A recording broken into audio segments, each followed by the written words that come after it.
Visiting with Phil Klotzbach here at the National Tropical Weather Conference, South Padre Island, Texas. This is a conference that is tropical-centric. Lots of focus on the tropics. So for us, South Texas, Corpus Christi, the Coastal Bend, lots of valuable insight on things to come. Phil, with Colorado State University, you guys are one of the leaders, especially in the longer range outlooks, preseason forecasts. What are you looking at when you start to, distribute these long seasonal outlooks? Yeah, we are forecasting an above normal hurricane season in 2025. And two of the reasons why we're forecasting above normal activity. One is that we do not anticipate El Nino this summer and fall. El Nino is warmer than normal water in the eastern and central tropical Pacific. When El Nino occurs, it tends to tear apart hurricanes in the Atlantic. The winds high up in the atmosphere are much stronger and it tends to rip storms apart. Unfortunately, we don't anticipate those conditions this year. Also, right now, the Atlantic, while not as warm as last year at this time, is still running somewhat above normal. And a warmer Atlantic basically just provides more energy, more fuel for storms. So basically, if those conditions were to persist, that combination of no El Nino and a relatively warm Atlantic typically leads to an above normal season. We're talking about normal, average, comparing this year's forecast to those typical numbers that we see on a year-to-year, running average. This year, I've noticed in several of the talks, there has been perhaps less of a focus on the storm count per se, even though you did give that slightly above average number in yours, but the accumulated cyclone energy. That may be a foreign term to some people viewing this. First of all, what is that, and why may that be a better metric when we're talking about activity over the course of a season? Yeah, so accumulated cyclone energy is kind of a geeky science metric that basically accounts for storm intensity and duration. So long-lived major hurricanes. So say, for example, a storm last year like Beryl that formed, not right, but fairly close off the coast of Africa and went all the way across the Atlantic, all the way and ended up making landfall in Texas. A storm like that generates a lot of ACE because it's around for a long time and has a lot of wind energy associated with it.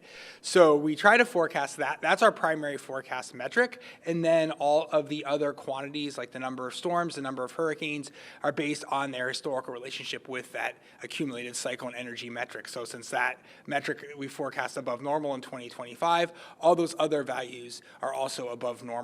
But you can have seasons with very similar ACE levels play out somewhat differently in terms of the number of storms. So, for example, you can have a year like 2004 versus 2005. 2004 had 15 storms, 2005 had 28.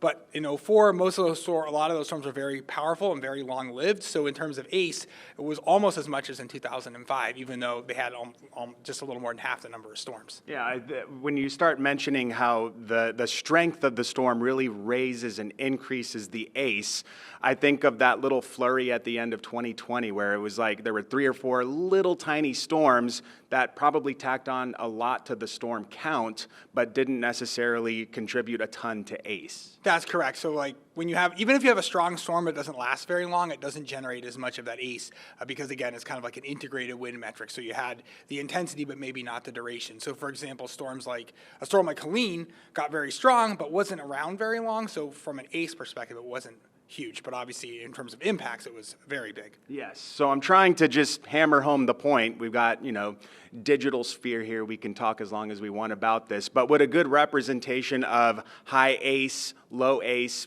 just in recent memory. Low ACE, Alberto, first storm of the season, way down in Bay of Campeche. High ACE, the storm right after that, Beryl. Correct, yeah. So Alberto was a fairly weak storm and very short-lived. I think was only around for about a day as a tropical storm. And then you have a storm like Beryl, which was out there for, 8-9 days and was a major hurricane for several of those. So it generated a lot of ACE. And if you're really into these geeky metrics, a storm like Irma in 2017 basically formed right off of Africa, reached Category 5 and trucked all the way across to Florida. That was a very, very high ACE generator. Yeah, it's interesting to just frame it in your mind that way. So we're going to try to talk more about the ACE more regularly to get that term going more mainstream. In your presentation today, you mentioned the analog years to discuss what we're maybe looking at this hurricane season. Can you talk about first what an analog year is and then specifically about 2017 being one of those years. Yeah, so analog years are basically years in the past that had conditions similar to what we currently see, so in this case, or in early April, as well as what we expect to see during the peak of the season from August through October.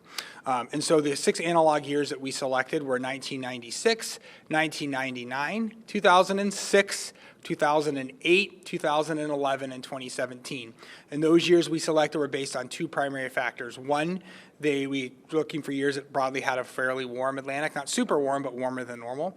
But also we're basically 2 years following an El Nino event, so the second hurricane season after after an El Nino. So we had El Nino from 2023 into 2024, and then by the time we got to the hurricane season, it was over. So that was our first year, and so 2025 would be 2 years after that El Nino event.